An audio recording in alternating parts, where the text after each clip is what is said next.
नंगौ गिबि खेबनि थाखाय गोदान दिल्लीयाव बड'लेण्ड महोत्सव बे महोत्सवखौ बे समाव खुंफुंबाय थादों आरो दिनै फैयै फैयै नैथि सान थामहिनबा जोबथा सान आरो बे जोबथा सानाव फुंबिलि समाव दुलाराय बर' थुनलाइ आफादनि जे फिरफिला बिर होनाय हाबाफारि बे हाबाफारिया जादोंमोन आरो बे समावनो आङो नैबे समाव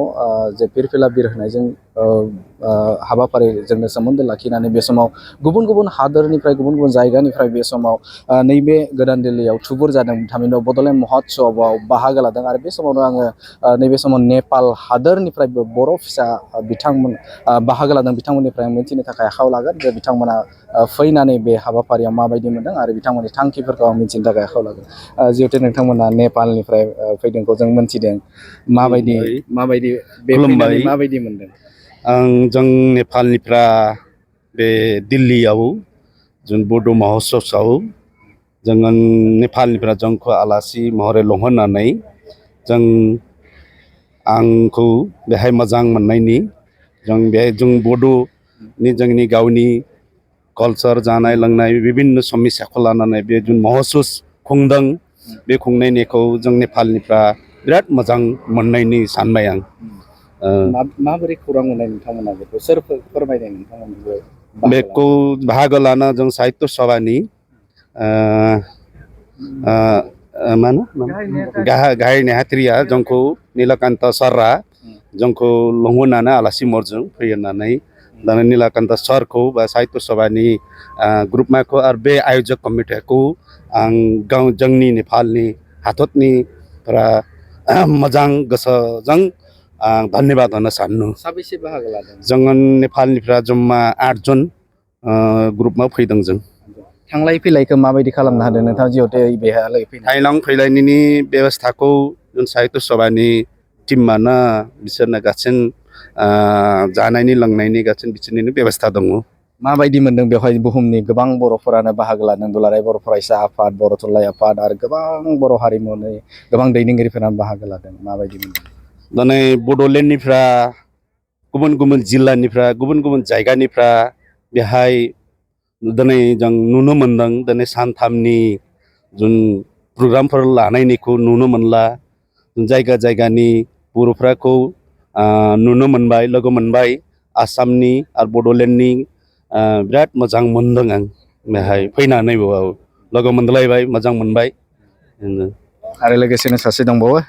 माबायदि मोनदों फैनानै बाहागो लाफैनानै फार्स्ट टाइम खुलुमबाय नेपाल हादरनिफ्राय खुलुमनाय जासिबाय दायो बे बड'लेण्डनि बे महोत्सवआवहाय नेपाल हादरनिफ्राय जों बाहागो लानो मोननायखौ एसे एकदम गावखौनो खाफाल गोनां मोनो मानोबा बे साहित्य सभाहाय बे जोंनि बे आयोजक टिमा बे साहित्य सभानि GS श्री जोंनि बे नीलकान्त सरनि थ्रुनिफ्राय जों फैनायनि बिथांनि इनभिटेसनजों जों फैनानै बाहाय गुबुन गुबुन जिल्लानिफ्राय फैनानै 5,000 सुबुंफोरा फैनानै बाहागो लानायखौहाय आरो बाहायनि जोंनि बे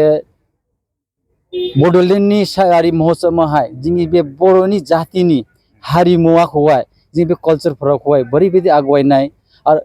इयुननि दिनावहाय बोरैबायदि आगवायनाय आरो बाय दा मोनसे मैयानि प्रग्रामाहाय मोनसे बड' सुबुंफोरनि लागि बिराद मोजां खौरां मानोबा बाय भारत सरकारनि PM मुश्री नरेन्द्र मोदीयाबो बिथांमोनाबो बाहागो लानानैहाय जोंनि बे बर' जातिनि थाखाय बिथाङाबो बिराद खौरां मोनसे बिबुंथि आरि गारना माने फोसावना थांनो बायनिफ्राय जोंनि लागि बे बिराद मोजां खोथा आरो नेपालनि बर'नि सन्दर्भआवहाय बुंनो गोसोला जोंनि नेपालनि बर'आ जोंनि बारि पपुलेसननि एसे खम आरो बेहायनि रावाबो जोबलांदोंसै जोंनि बे बर' नेपालनि बर'जों आरो बाहाय भारतनि बर'फोरा गाबोननि दिनावहाय बोरैबायदि मोजां जालांनाय बिनि थाखायबो एसेनो बायनि जि बे इन्डियान बे मा होनो बड'लेण्डफ्रा बिटिआर गभर्नमेन्टफ्रा एसे आरिला जोंखौबो एसे गोजोन मोननायमोन मानोबा जोङो दायो जोंनि बर' हारिया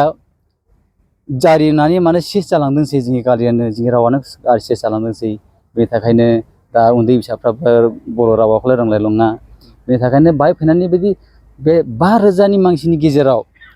बोरैबायदि गोसो गोजोन मोनबाय होमब्ला बायनि आरिखौ कालचारखौ नायनानैहाय जोंनि बर' हारियाबो नेपालनि बर'फोराबो गावनि संस्कृतिफोरखौहाय जगायनो थाखाय बिरादनो खस्थ' बनायनायखौ होननानै मोनसे बिदि मेसेजबो सफैबाय बायनिफ्राय लोगो मोननानै बोरै मोनदों बर'फोरखौ रोगोमनानै बिराद गोजोन मोनदों मानोबा जोंनि हजायनि बर' नेपालनि बर'नि बाहायनि बर'फोरनि हारिया महरालाय एखेयानो खिन्थु गाननाय जोमनायफोरा बाहायनाय बालायफोर पुरानो कालचार बाहाय दङ दाबो जों बे कालचारा जों एसे सफैयाखै नेपाल हादरनिफ्राय मानोबा नेपाल हादरा बे कालचारनि लागि जोङो मतलब गाननाय जोमनायफोरा गस्लाफ्रा जोङो बे दख'नाफोरा बे जोंनि कटफोरा बे आर'नाइफोरा बिदि जोङो बे दानायनि आरि क्षमता गैया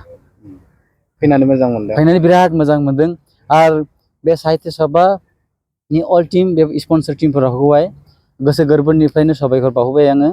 आरो बड'लेण्ड रादाब नोंथांमोनखौ बिराद गोसो गोरबोनिफ्राय नेपाल हादरनिफ्राय साबायखर बावहरबाय नंगौ बिथांमोना नेपाल हादोरनिफ्राय बे समाव नैबे बड'लेण्ड महत्सब जे सेथि बा गिबि खेबनि थाखाय खुंफुंनाय जे हाबाफारि बे हाबाफारियाव बिथांमोना बाहागो लादों आरो बाहागो लानाय बिथांमोना जोबोदनो गोजोननाय मोन्दों दुलाराय बर' फरायसा आफाद बर' थुनलाइ आफाद आरो जि बानजायनाय बे हाबाफारिखौ बानजायनाय बिथांमोना साबायखर बावदों आरो जाखिनि बिथांमोना बे ओनसोलाव बा थामहिनबा नैबे बड'लेण्ड महत्सबआव जिहेतु गुबुन गुबुन रायजोनिफ्राय आरो हादोरनिफ्राय आरो जिल्लानिफ्राय जे बाहागो लानाय बे बाहागो लानाय बर'फोरखौ लोगो मोननानै बिथांमोना गोजोननायखौ फोरमायनायखौ नुनो मोनदों बे समाव नोंथांमोननो आं राकेश रामसियारिया नोंथांमोननि गेजेराव फोरमायबाय गोजोन्थों।